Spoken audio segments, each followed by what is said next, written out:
Hello everyone, this is me advocate Neetu Rathore और आज से हम शुरू करने जा रहे हैं एक ट्रांसफ़र ऑफ प्रॉपर्टी एक्ट 1882 की एक सीरीज़, जिसमें ये जो पहली क्लास रहने वाली है ये एक इंट्रोडक्शन क्लास रहने वाली है। तो चलिए शुरू करते हैं। तो सबसे पहले हम देखते हैं कि जो ये ट्रांसफ़र ऑफ प्रॉपर्टी एक्ट है ये एक्ट नंबर 4 ऑफ 1882 है।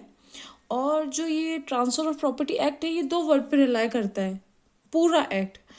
पहला है ट्रांसफ़र और दूसरा है प्रॉपर्टी। ट्रांसफ़र का मतलब है ट्रांजैक्शन और प्रॉपर्टी का मतलब है सब्जेक्ट मैटर। तो इससे एक सवाल उठता है कि सच में जो प्रॉपर्टी है वो ट्रांसफ़र की जाती है in case of immovable property. तो answer is no, it is interest that we are transfer through this act. मतलब कि राइट ट्रांसफ़र हो रहा है। और अगर कोई मूवेबल प्रॉपर्टी को आप ट्रांसफ़र करते हो तो प्रॉपर्टी का पोजीशन प्लस राइट्स और इंटरेस्ट ट्रांसफ़र होते हैं।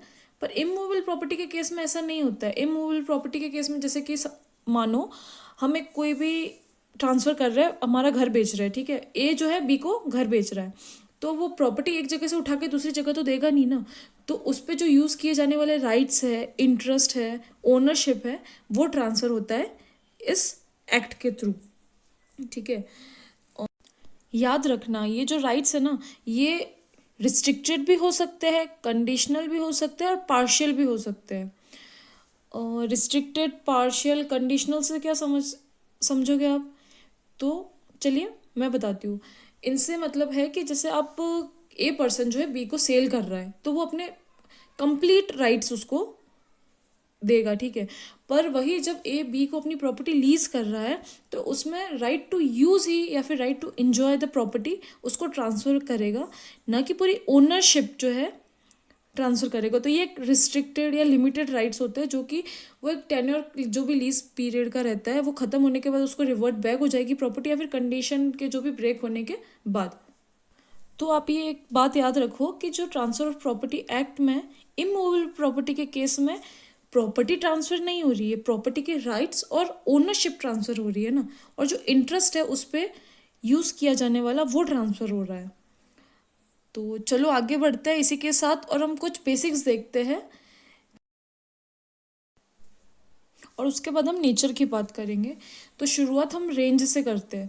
जो ये ट्रांसफ़र ऑफ प्रॉपर्टी एक्ट 1882 है, ये 8 चैप्टर्स और 137 सेक्शंस में ये डिवाइड कर रखा है ना। तो इसका जो कुछ पोर्शन है वो इमूवेबल प्रॉपर्टी से डील करता है, कुछ पोर्शन जो है मूवेबल और इमूवेबल दोनों से डील करता है। तो इसका जो जैसे कि हम देखते हैं कि चैप्टर 3, 4, 5, 6 ये only and only deals with immovable property, and the chapter 1, 2, 7, 8 ये जो है मूवेबल प्लस इमूवेबल दोनों को इंक्लूड करता है ना। तो ये जो मूवेबल प्रॉपर्टी रहती है इसके लिए एक पर्सनल सोगा सेल्स ऑफ गुड्स एक्ट वो भी दे रखा है, प्लस टीपीए एक्ट से भी ये गवर्न होती है। और इमूवेबल प्रॉपर्टी के लिए सिर्फ और सिर्फ टीपीए एक्ट दे रखा है आपको, है ना।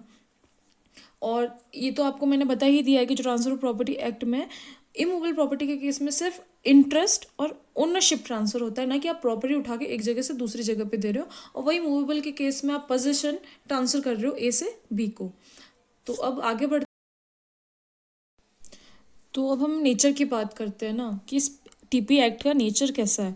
तो टीपी एक्ट जो है वो एक कोडिफाइड लॉ है और एक ये सेंट्रल सिविल लॉ है, जिसमें जो ट्रांसफर ऑफ प्रॉपर्टी से रिलेटेड मैटर्स है वो सारे एक लॉ में आपको कोडिफाइड मिलेंगे। ये सब्सटेंटिव लॉ है। और तो आप लॉ स्टूडेंट्स हो, आप इतना तो समझ ही सकते हो कि सब्सटेंटिव और प्रोसीजरल लॉ में क्या डिफरेंस है। चलो मैं ऊपरी ऊपरी आपको बता देती हूँ।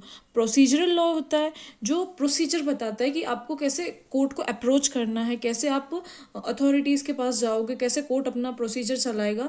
और उन जो राइट्स और जो आपकी लाइबिलिटीज़ इन्फ्रिंज होने पे, तो जो राइट्स और लाइबिलिटीज़ है वो आपको सब्सटेंटिव लॉ में बताई गई है कि ये राइट्स और ये आपकी लाइबिलिटीज़ है। और अगर इनका वायलेशन होता है या इनका ब्रीच होता है तो इनके ब्रीच या वायलेशन होने पे आप जो है कोर्ट को अप्रोच कर सकते हो लीगली, है ना। और ये चीज़ आपको दे रखी होती है सब्सटेंटिव लॉ में। तो ये जो एक्ट है ये एग्जॉस्टिव लॉ नहीं है। इट मीन्स कि ये एक्ट अपने आप में पूरा नहीं है। ये इंडियन कॉन्ट्रैक्ट एक्ट लॉ के पैरेलल चलता है, साथ साथ में चलता है। जैसे कि इसमें कुछ प्रोविजंस है जो कि आप इंडियन कॉन्ट्रैक्ट एक्ट के देख सकते हो। जैसे कि कौन केपेबल है कॉन्ट्रैक्ट करने के लिए, क्या क्या लिमिटेशंस हो सकती है, और कितने टाइम पीरियड में आपको कंप्लीट करना है वो लिमिटेशन एक्ट बताता है, और कौन से ट्रांसफ़र है जो लीगल है, ये सारा इंडियन कॉन्ट्रैक्ट एक्ट बताता है, जो कि टीपी एक्ट में नहीं बता रखा है। तो ये एक्ट अपने आप में पूरा पूरा नहीं है, ये इंडियन कॉन्ट्रैक्ट एक्ट के पैरेलल चलता है। अब हम देखते हैं जैसे कि ये जो एक्ट है ये कुछ चीज़ों पे अप्लाई नहीं होता है, जैसे कि रेंट कंट्रोल एक्ट है, तो वो उस पर ये टीपी एक्ट अप्लाई नहीं होगा वहाँ पे भी, हालांकि प्रॉपर्टी का ही ट्रांसफ़र हो रहा है, आप वहाँ पे भी रिस्ट्रिक्टेड या लिमिटेड राइट्स ट्रांसफ़र कर रहे हो, पर उस पर जो है स्टेट का एक अपना लॉ होता है, स्टेट अपना लॉ खुद बनाता है, जो कि रेंट कंट्रोल एक्ट होता है, उससे वो एप्लीकेबल होता है। और दूसरी चीज़ की जो ये एक्ट है उस ये मुस्लिम लॉ पे भी अप्लाई नहीं होते इसके प्रोविज़न, जो कि आपको चैप्टर 7 में दे रखा है एक्सप्रेसली कि यहाँ के जो प्रोविज़न है वो मुस्लिम लॉ के प्रोविजंस को डिनाई नहीं करेगा ना, तो यहाँ पे कुछ रिस्ट्रिक्शंस भी है, ठीक है। तो अब हम आगे बढ़ते हैं और देखते हैं कि इसकी ब्रीफ हिस्ट्री के बारे में आप समझते हैं। तो जो ये ट्रांसफ़र ऑफ प्रॉपर्टी एक्ट 1882 के आने से पहले भी ट्रांसफ़र के मामले तो होते ही थे, प्रॉपर्टी ट्रांसफ़र होती थी। तो सवाल ये उठता है फिर कि वो किस चीज़ से गवर्न होते थे, उनके लिए कोई लॉ था या मतलब कुछ प्रिंसिपल्स थे या क्या था। तो इसका आंसर है कि ब्रिटिश कॉमन टाइम पे जो प्रॉपर्टी ट्रांसफ़र होती जस्टिस और गुड कंसाइंस के प्रिंसिपल से गवर्न होती थी। ये 1882 के आने से पहले था, पर जब 1 जुलाई 1882 को ये लॉ आया ट्रांसफ़र ऑफ प्रॉपर्टी एक्ट, तो सारे प्रॉपर्टी के जो ट्रांसफ़र हो रहे हैं वो टीपी एक्ट के थ्रू ही हो रहे थे।